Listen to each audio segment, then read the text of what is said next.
Well, this is me, first time on camera ever. So my cover's blown from the guild, so to speak, but my cover's blown for the greater good of the rest of the members of the guild, and this is something we need to get into the 21st century. We can't be for want of a better word, an old society anymore. Technology and people are moving on there, so the guild needs to be more transparent. So I've agreed for this interview for myself and the other members of the guild, and for the good of the guild. So without further ado, I'll take my first question. We have Mary from Solihull. Does society need an axe murderer?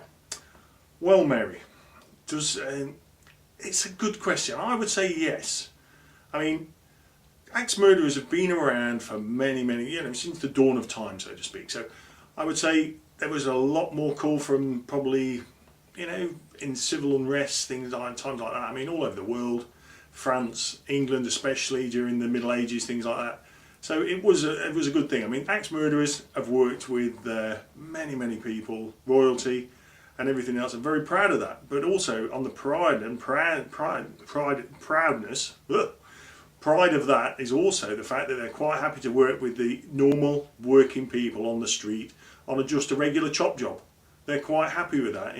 There's no sort of guild of like we're better than you or anything else. So again, I think society does need an axe murderer nowadays, but it has been out of fashion, especially in the 19th century when political stability came around, and also the fashion of the hangman. It was seen as a more humane way of killing people. So yes, I would say definitely, Mary. So Mary, I hope that answered your question anyway.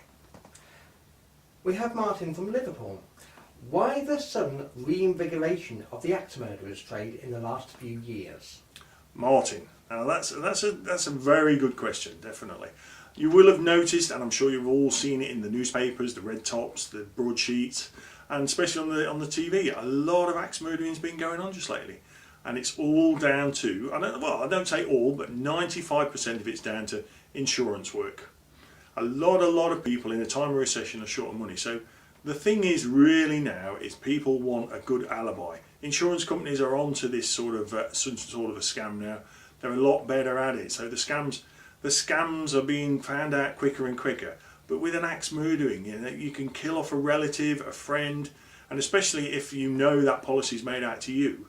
And on an insurance job, we tend to work on a percentage. So 5% I'd say would be a fair sort of offer. Anybody asking for more than that certainly wouldn't be a guild member. So I'd certainly proceed with caution there. But 5% of any sort of insurance policy would be the charge the guild makes, and then on the back of that we would go around, see the client, quick choppity chop, and then leave enough good quality evidence for the police to have a good case, insurance companies not to question things, and basically ka-ching, money goes in your bank, insurance pays out, we get our 5%, everybody's happy. Well, nearly everybody, I suppose. There's always one person upset about something.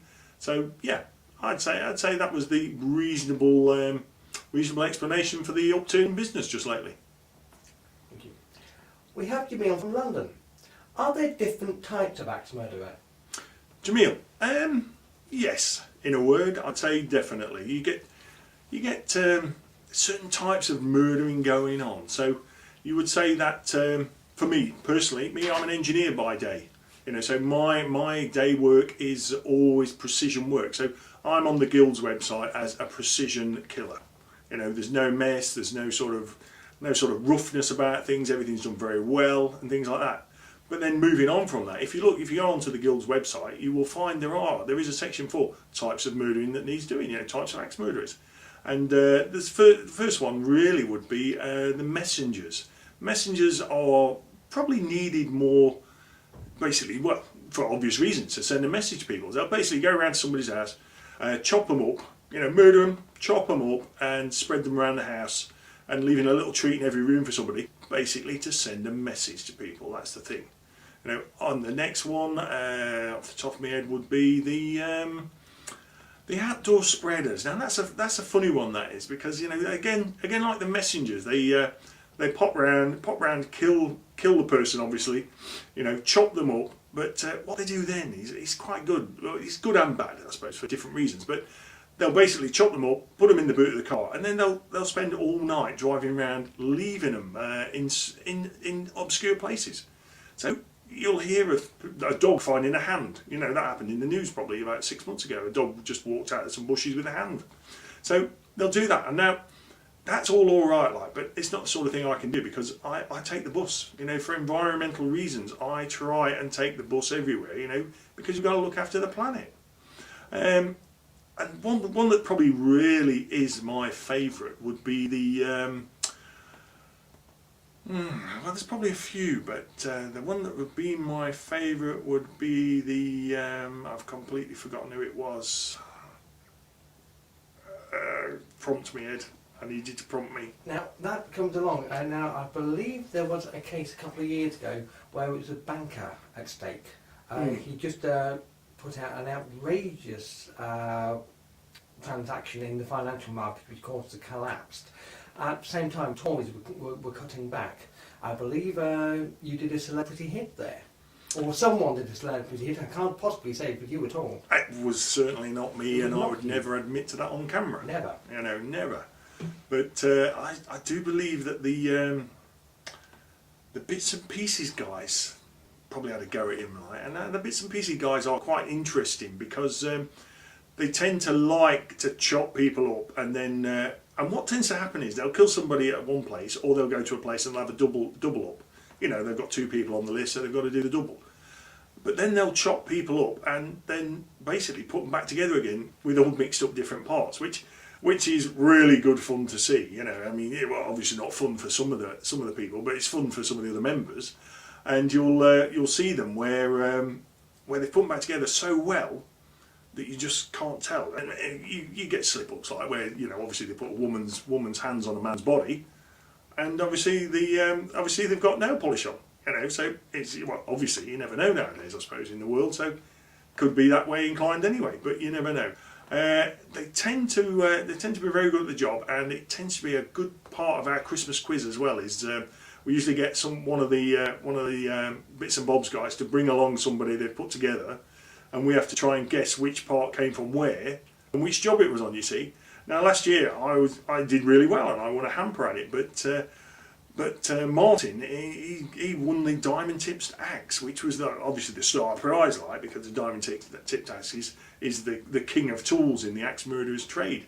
But and then he went and got caught a bloody week later, halfway through a job, so it was confiscated. So, you know, I was proper upset about that, because that was a seriously good bit of kit, that was.